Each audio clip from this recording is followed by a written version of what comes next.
my name's Rebecca. I'm here to talk to you about being a parent living with someone who suffers with anorexia. It's not easy at all, and I feel that I needed to speak out and hopefully might help one of you, some of you, but we'll see how it goes. I've grabbed myself a coffee, so you're more than welcome to grab yourself one. Sit back and just have a listen, really, see what you think. My daughter suffers with anorexia, but luckily now she's in recovery. It's been very, very difficult, and it's taken a long time, and it got to a stage where it's very, very scary. We had to hit rock bottom for her to realise that actually life is amazing and that she wanted to get her life back. So she's been an inspiration to me and actually said to me, "Mum, why don't you speak out about your experience and what you're going through?" So here I am.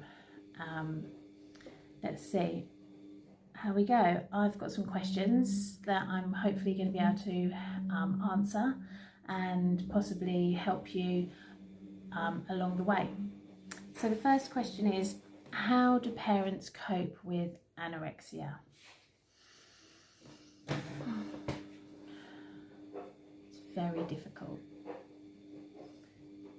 It's a minefield. Anorexia isn't about not wanting to eat. It's a mental illness, and the way I describe it to my daughter is it's like being in a coercive relationship, you know, someone that's really nasty to you and puts you down and doesn't, you know, controls you and doesn't let you do anything. And that's how I deal with it, because I see it as a separate thing. I don't see it as my daughter. It's not my daughter at all. When anorexia is kicking in, that's not my daughter. That's the coercive mental illness that's in her head. And that helps me when things are really bad to remember that. Lots of deep breathing. You need to know that it's not your fault. And for a long time, I used to sit there or lie there in bed thinking, where did I go wrong? How could I have prevented this? You can't.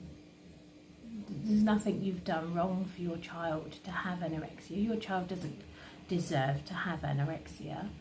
They haven't done anything. You haven't done anything for them to get anorexia. Unfortunately, it's a mental health issue. It's a mental illness. And I think it wasn't until we really hit rock bottom that I realised my life is going to have to change. And so I stopped work. I was lucky enough to be able to stop work. And my focus is on my daughter and obviously my two other children as well. But during the day, or actually any time really, it is solely on my daughter, and sometimes that can be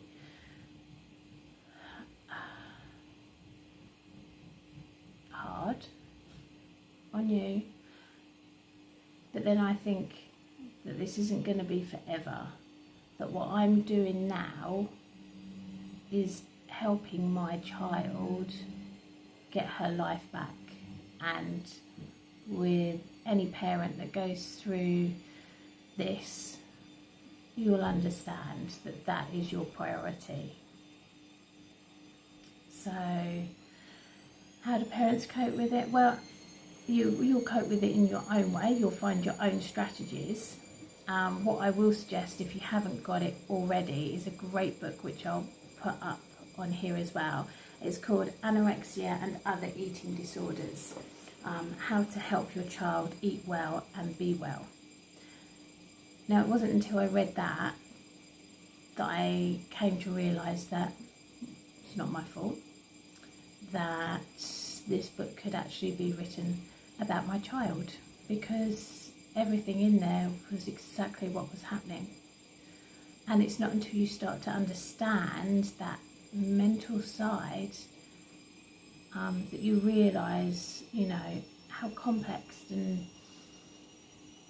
how horrible the disorder is. What I would say is, as a parent, make sure you get time out if you can, though it's very difficult, even if it's just 5 minutes sitting in the garden with a cup of tea, or doing some meditation, or taking the dog for a walk if you can. You need that time for yourself. And if you have a partner, try and sit down and talk to them. It's very difficult, especially when you've got other children as well, and you can't forget yourself, because if you forget yourself and you don't look after yourself and your mental health, then you're no good. You're not being selfish taking that walk with your dog, as long as you know that your child is okay and that they're with someone that's in the house that's responsible. It's okay to look after yourself too, because you're the one that keeps it all going. Next question. What are the complications of a child with anorexia? So this isn't like health-wise, this is talking about within a household, within the family unit. The complications are that life becomes different to what you were used to. So going out, it becomes very difficult, because you have timings. You have timings for snack, you have timings for lunch. Some children that suffer with anorexia, or even adults, may not want to eat out in public. So then that becomes very difficult if you want to go anywhere for the day. If you want to go to the seaside, or anywhere really, shopping, it becomes very difficult. And those family meals out, they don't happen. Not yet, but they will come back. They will come back. Meal times can be quite stressful, especially in the early stages of recovery. Because you've got to remember, it's very, very difficult for your child or your loved one to sit down to a meal with everybody, and that anorexia, that coercive voice in their head is going, you don't need this. Why haven't they got the same as you? And all these really weird and nasty things that they have to fight against. It's a mental fight in their head, and sometimes it comes out with out of them, as in throwing their food, screaming, shouting, hitting their head. And that can be very stressful at meal times, especially when there's other siblings. But again, that does get better. And when that does start to happen, you keep calm. You do not shout, because if you shout, the voice in the head gets louder. And that's what you don't want. I could tell when, especially in recovery, when the anorexia kicked in, I could see the facial changes, if that makes sense. So you start to read your child a bit better, because you're understanding what's happening in their head a bit better. And then you can intervene. You can say, so what's it saying? And then you can say, well, that's not fair. Why is that saying that to you? You have to be strong for them. And sometimes when they're not strong, you have to fight it for them. And that's difficult. And it's tiring, but you can do it, and you have to do it. As a parent, you have to do it, and you have to be there for them. And that's the main thing. Make sure that they know that they're loved, and that you understand that it's not their fault, and you tell them that, because they need to hear it. They need to know that you're there for them, and you're not going to leave them because the anorexia is there, and you won't leave them, and you will never leave them once they are recovering, and once they have recovered. You're not going to leave them.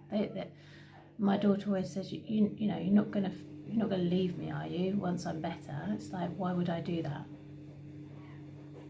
I love you. I wouldn't do that to you. And so you need to reassure, constantly reassure your child that it's okay. You understand that it's not them, and it's not fair on them. So, does the system help? Initially, no. Initially, when my daughter started showing signs, I kept saying, this isn't right. And they were like, no, we need to concentrate on this first, and then, this, eating will kick in and it will be okay. And I'm like, it's not working. It's not working. To the point where she ended up in hospital. Sorry about that. Second time lucky. My storage was full, so I had to sort that out. And now the washing's on spin, so that's good. Anyway, so where was I? Inpatient, yes, it can work for some people. It didn't work for my daughter. Yes, her weight was restored to a level that they deem okay. However, when she came home, she didn't want the help. Anorexia still had very hold of her, very much so, to the point where we went straight back to square one. In fact, we got worse.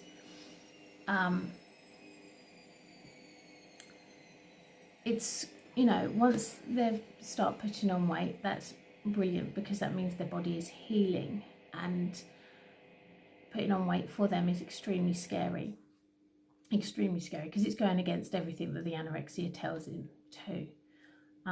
But by putting on weight, they're re-healing their body, their mind, and once they get to a certain stage, their mind is able to be a lot stronger against the anorexia.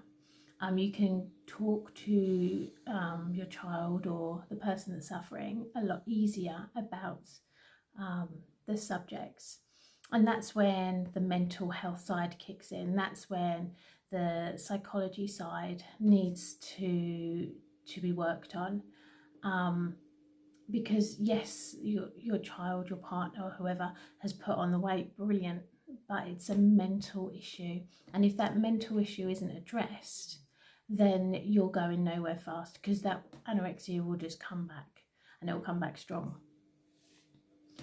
So it's a two-part process, really. Gain the weight, work as they're gaining the weight, work on their mental health, and you should have a team. We're lucky enough now to have a team that's amazing.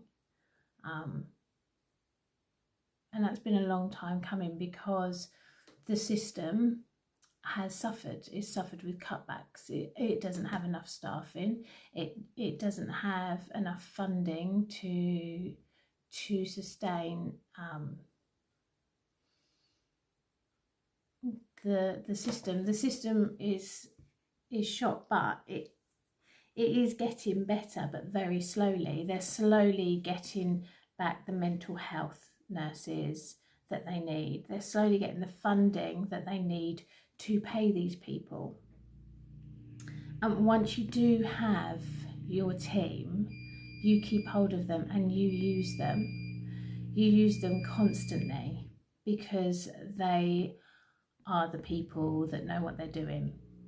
If you've got any questions, you contact them. You don't wait until your next meeting. You need to find out, because you need to put things in place. Your job is to help your child, or the person that you're looking after that's suffering with this. Kind of go for a question of night. So does the system help? It does, if you're lucky enough to get a good team. I would say Beat, the charity Beat, is extremely good on eating disorders. They give you advice, support. There's a helpline. You go online, you can speak to them online as well. They are very, very good. Once that person, if they're a teenager or up, there's a really good book that my daughter read that has really, really helped her. I would suggest getting it if you can. It's called Rehabilitate, Rewire and Recover, and I'll put it up as well on here. And that has been brilliant for her to read, and it doesn't make her feel alone. But like I said, if you get a good team, you have to fight the system. You have to really push. You don't give up. You don't go, well, they can't see any problems, so, I'll just sit back. You can't. You need to keep pushing. You need to keep phoning. You need to keep emailing, if that's what it takes for someone to listen to you. But once you do, and you do get that team, it does work. It does work. So yeah, it's difficult. It's difficult to get listened to. And I've always said, prevention is better than cure. So if you think something's not right here, as a parent, so you get in there and you get in quick and you get the advice. You contact Beat. You get the advice. Okay? Don't wait. Hope that answers your question. If not, just let me know. Why can't they just eat? It's a very difficult one. Why can't they just eat? They don't not want to eat, but the anorexia is so controlling that they'll say, well, if you eat that, then something bad will happen. Or if you eat that, then you're going to have to miss another meal. And it plays all these tricks on them. It's not that they don't want to eat. They do want to eat. But it's such a controlling thing. And they do eat. My daughter suffers with anorexia nervosa. So when she was at the worst, she would eat, but very, very little and extremely slowly.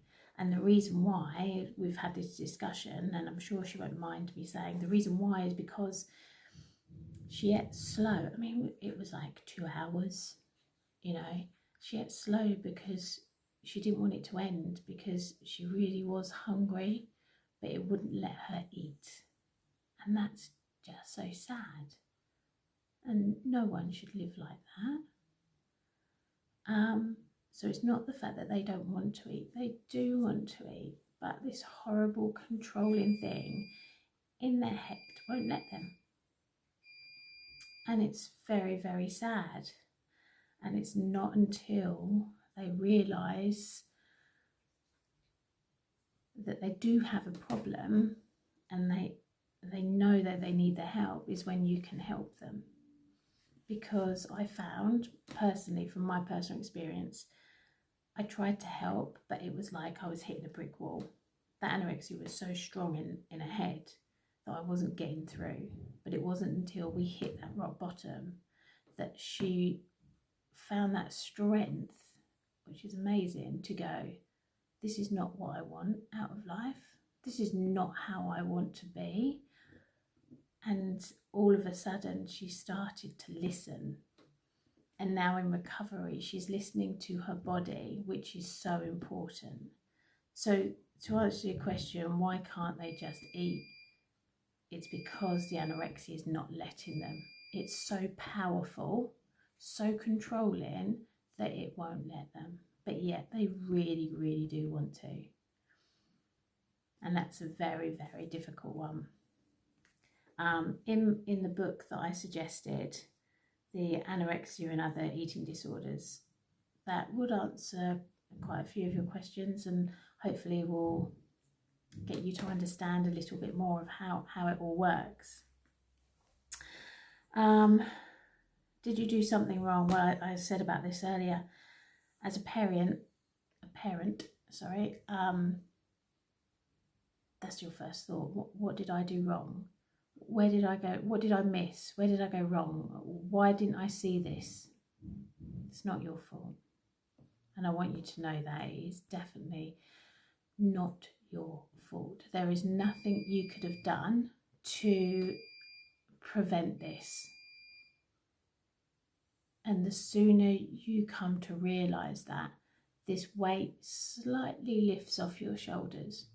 You get that breathing space where you go, okay, so it's not my fault. And then you have to think to yourself, it's not my fault, but you know what? I'm going to help get rid of this. And I'm going to stick by my child, and I'm going to support them, and I'm going to do everything I can. I'll do as much reading, as much research, and you help. Okay? You didn't do anything for your child to have this disorder, but what you can do is everything to push that disorder away and help your child or that person. Where to get the help if the system doesn't help you? Like I said, Beat is a very good charity organisation, and I will put that up on here. Try and speak to, you need to speak to people. Go online, research, and keep pushing. Don't give up. Like I've said, you cannot give up, because if you give up, there's no one there to push that anorexia away from your child. You need to work together. You stand by your child or by the person that's suffering, and you push, and it does get better. You will have good days and you will have bad days, but as it goes on, as recovery goes on, you'll have more good days than bad days. Sometimes that anorexia will just rear its ugly head at any point, and you kind of like, where did that come from? But you need to fight back. To get help, keep pushing your local authorities.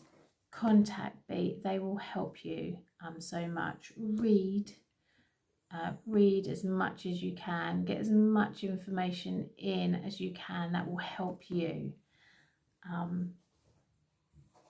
Go online, like I said, go online, research your local area, if there's any charities out there that can help you, any groups that you can go to get advice. Yeah, that's what I would suggest. Oh, another one, my daughter wrote this actually, but they look fine, not underweight. Yeah, they may have put on weight and they may look, you know, healthy, but if they haven't had the psychology side, the mental health side worked on and worked through and progression there, nothing's really changed. That anorexia is still very much there, and if you don't get that psychology, that mental health side worked on, then it's not going to work, and your child or the person you're with will slowly slip back, and anorexia will slowly start taking over again. That controlling relationship, that coercive relationship that anorexia has with them, that makes them for some bizarre reason feel safe, which is just the weirdest thing. You know, they feel safe there, they feel comfortable, and it's like, how can you feel safe and feel comfortable? It's killing you slowly. It's wanting you to be in a vegetable state on a bed, not being able to move, not being able to enjoy your life. And if you don't get the mental help side, then it will slowly start taking over. So yes, they look healthier. Yes, they've gained weight, which is amazing, which is brilliant, because that is what they desperately need. They need to heal their bodies because the internal damage that they've done to themselves is dreadful. And yeah, you want them to put on weight, and you need that to happen. That needs to happen, no matter how scary it is for your child or for the person you're looking after. That needs to happen. But you need to get the mental health side as well,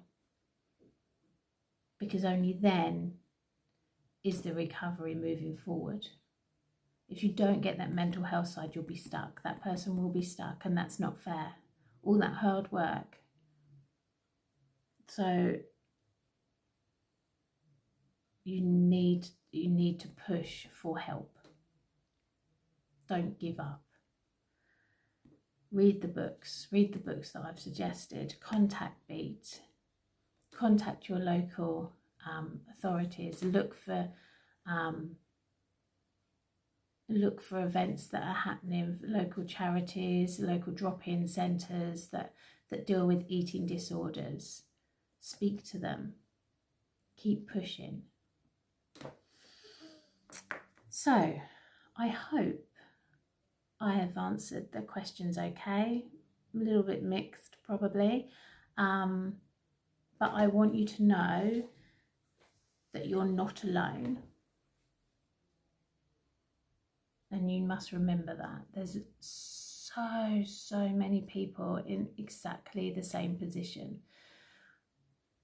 which is just sad to think about. But it's happening, and you have to deal with it, and you stay positive, and you think positive, and you don't let the anorexia take control of you. You're the one that's fighting it alongside your son, your daughter, your partner, whoever. You need to stay strong. You need to look after yourself. If you have any questions, please do let me know, and I'll see what I can answer with. Obviously, I'm not a mental health practitioner or nurse. I'm just a mum who's been through some extremely hard times, whose daughter has suffered really, really badly. I have a family. I have 2 other daughters. To keep them feeling safe and not worried is very difficult. You have to get a real balance in life. Make sure you talk to your partner if you're lucky to have one, or talk to a friend, a relative. Make sure you get that time to yourself. 10 minutes in the garden if the weather's nice. Have a cup of tea. Breathe. When it all gets too much, breathe. So I hope I helped you, and yeah, like I said, leave me some questions. I'm not qualified in anything. I've just lived through it. So please do get in touch with me, and I will try and answer as many as I can. And I hope I've helped you, and I will do this regularly if it takes off. If you're happy to, I'm here for a coffee and a chat. It's not a problem. Not a problem at all. But take care of yourself, take care of your family, and I will see you very soon. Bye.